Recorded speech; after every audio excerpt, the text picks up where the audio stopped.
काशीपुर गांव में एक मदनलाल दूध वाला रहता था। उसके पास 4 गायें थी।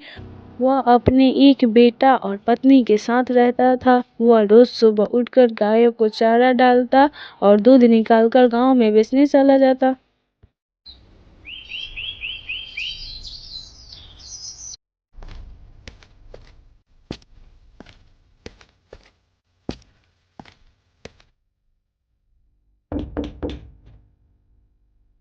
कौन है भाई इतनी सुबह सुबह? अरे रोशन भाई, इतनी सुबह यहाँ कैसे? मदनलाल भाई, घर पर मेहमान आए हुए हैं, उन्हें चाय पिलानी है। रात का दूध सारा खत्म हो गया था। तुम तो आने में रोज देरी करते हो। उतने देर में तो मेहमान वापस चले जाएंगे, इसलिए मैं खुद ही आ गया।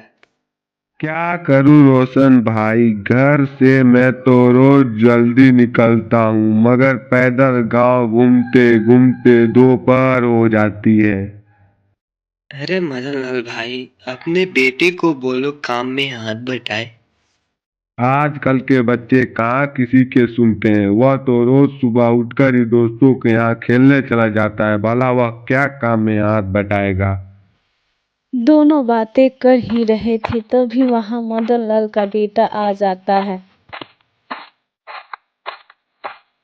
अरे गोलू बेटा, तनिक पापा का काम में भी हाथ बटा दिया करो। कल को अपने पापा की जगह तुम ही ना इस गायों को देखभाल करोगे।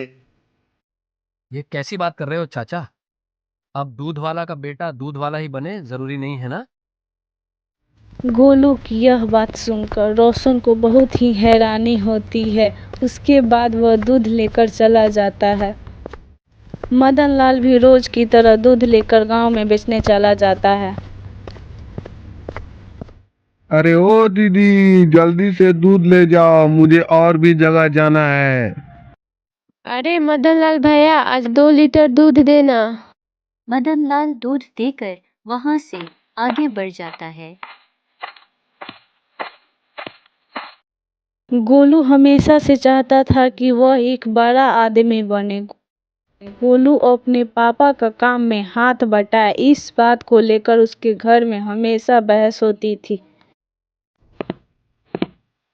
एक रोज मदनलाल थका हारा दोपहर को घर आता है तो उसकी पत्नी की नजर उसकी माथे पर लगी चोट पर जाती है। अरे आपके माथे पर यह मिट्टी कैसी? आपको गहरी चोट तो नहीं लगी ना? दिखाइए मुझे। अरे भगवान, चिंता मत करो। आज घर आते समय एक बच्चे ने ठोकर मार दी, बस थोड़ी सी चोट आइएगा। पापा, आपको संभाल कर रोड पर चलना चाहिए, लेकिन आप जल्दी के चक्कर में ध्यान कहाँ देते हैं? अरे इतनी फिक्र है अपने पापा की तो तू काम में हाथ क्यों नहीं बटाता? बड़ा हो गया है, तू अपनी पापा का थोड़ा हाथ तो बटा ही सकता है। अपनी जिम्मेदारी कब समझेगा तू? माँ, मैं कितनी बार बोला हूँ मुझे दूध बेचने में कोई दिक्कत नहीं है। अब जिसका काम मेरा मन नहीं लगता, उसे काम करने में क्या फायदा? मैं शहर जाना चाहता हूँ। इस गांव में दूध बेचकर भला मुझे क्या मिलेगा? शहर जाना कोई खेल है क्या? उसके लिए पैसा चाहिए, और मेरे पास इतने पैसे नहीं जो मैं तुम्हें शहर भेज सकूं। इतना कहकर मदनलाल वहां से चला जाता है। समय बीतता है। मदनलाल और पुष्पा के लाख कहने पर भी गोलू काम में हाथ नहीं बटाता। एक रोज जब सब कोई सो रहा था तब गोलू चुपके से अपना सामान लेकर शहर चला जाता है। सुबह जब उनके माता पिता को यह बात पता चलती है तो वह लोग बहुत दुखी होते हैं कि उनका बेटा शहर चला गया है। पता नहीं शहर में मेरा बेटा अकेले कैसे रहता होगा। क्या उसे भी हमारी याद नहीं आएगी? चिंता क्यों करती हो भाग्यवान, वह जो चाहता है करने दो। कल को हमें दोस्त तो नहीं देगा। धीरे धीरे यह बात पूरे गांव में फैल जाती है। अरे काका, सुना है मदनलाल का बेटवा शहर गया है।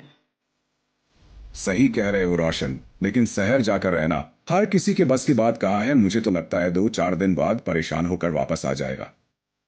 यही रहता, अपने पापा के साथ गायों को देखभाल करता। भला इसमें क्या बुराई थी जो शहर चला गया? अपनी अपनी मर्जी है रोशन। वैसे भी आजकल के बच्चे को समझना मतलब भैंस के आगे बिन बजाना। एक ओर गांव वालों की अपनी अपनी सोच तो वहीं मदन लाल और उसकी पत्नी बेटे के शहर जाने से उदास रहने लगे थे। महीने के अंत में रोशन दूध का पैसा देने मदन लाल के घर आता है। जैसे ही घर के आता है तो वह देखता है कि याद तो मुझे भी आती है। पता नहीं शहर में कुछ खाता पीता भी था। नहीं, फोन भी तो हफ्ते में एक ही बार करता है। अभी तो फोन भी आ रहा है पुष्पा बहन, कुछ दिनों बाद वो भी आना बंद हो जाएगा, देखना तुम। ऐसी बातें क्यों करते हो रोशन? सही कह रहा हूँ मदन लाल भाई। अरे तुम्हारा बेटा तो ज्यादा पढ़ा लिखा है नहीं, बाहर जाके कहीं फंस गया होगा, वहां से आ नहीं पा रहा होगा। अरे मदन लाल भाई, गांव के लोग इतना शहर के लोग ईमानदार नहीं होते। उसकी बात सुनकर पुष्पा को अपने बेटे की चिंता होने लगती है। समय गुजराता है। गोलू को शहर गाई 6 महीने हो गई थी। लाल रोज की तरह गायों को चारा डालता है। तभी वहां बड़ी सी गाड़ी आकर रुकती है। उसमें से एक आदमी निकलता है। मदन लाल यह देखकर हैरान हो जाता है। वह कोई और नहीं गोलू था। उसे देखकर मदन लाल की आंखें भर आती है और वह अपने बेटे को गले से लगा लेता है। उसके बाद गोलू अपने पिता से कहता है, पापा, मुझे शहर की बैंक में मैनेजर की नौकरी मिल गई है। अब मुझे अच्छी सैलरी मिलती है। तूने सही कहा था बेटा, दूध वाला का बेटा दूध वाला ही बने, यह जरूरी नहीं है। कुछ दिन गांव में रहने के बाद उनको अपने साथ शहर ले जाता है और बुढ़ापे में उनके दिन आराम से गुजरते हैं।